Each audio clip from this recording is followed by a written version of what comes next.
ठाकरेंचे उत्तर पूर्व मुंबईचे खासदार संजय दिना पाटील हे देखील दिल्लीला पोहोचले असल्याची माहिती मिळते।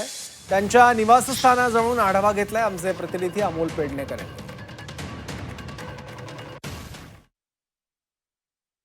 एकीकडे दिल्लीत घडामोडी घडतायत, परंतु दुसरीकडे जे खासदार आहेत शिवसेना उद्धव बाळासाहेब ठाकरे पक्षाचे, ते नेमके कुठे आहेत याची उत्सुकता सर्वांना लागलेली आहे। मी आता संजय दिना पाटील यांच्या निवासस्थानी आहे, जे खासदार आहेत ईशान्य मुंबईचे।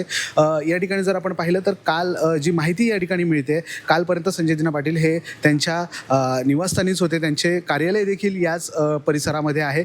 परंतु आत्ता ते मात्र दिल्लीत असल्याची माहिती आहे, ती सूत्रांकडून मिळते आहे। खरं तर संजय दिना पाटील हे एकनाथ शिंदे यांच्या संपर्कात गेल्या काही दिवसांपासून होते। त्यांच्या पत्नीचा जेव्हा अपघात झालेला तेव्हा एकनाथ शिंदे स्वतः फोर्टिस रुग्णालयामध्ये दाखल झाले होते आणि त्यांनी त्यांच्या पत्नीची विचारपूस केली होती। त्याच्यामुळे त्यांच्यातली जी जवळीक आहे ती या माध्यमातून दिसून आलेली आहे आणि संजय दिना पाटील हे शिवसेनेच्या वाटेवर असल्याची जी चर्चा आहे ती वारंवार आपल्याला पाहायला मिळत होती। या ना त्या कारणामुळे बैठकीतली गैरहजेरी म्हणा किंवा इतर अशा अनेक गोष्टींचा जो विषय होते त्याच्यावरनं संजय दिना पाटील हे शिवसेनेच्या वाटेवर आहेत असं कळत होतं। परंतु आता ऑपरेशन टायगरच्या निमित्ताने पुन्हा एकदा संजय दिना पाटील हे शिवसेनेत प्रवेश करतायत की काय असा प्रश्न आता निर्माण झालेला आहे। आत्ता सध्या संजय दिना पाटील हे त्यांच्या निवासस्थानी आहेत, तर ते दिल्लीला आहेत अशी सध्या माहिती मिळते। आणि जेव्हा शिवसेना उद्धव बाळासाहेब ठाकरे पक्षाचे जे सर्व खासदार आहेत, जे 7 खासदार आहेत, ते जेव्हा वेगळा गट स्थापन करतील त्यात देखील संजय दिना पाटील यांची वर्णी असणार आहे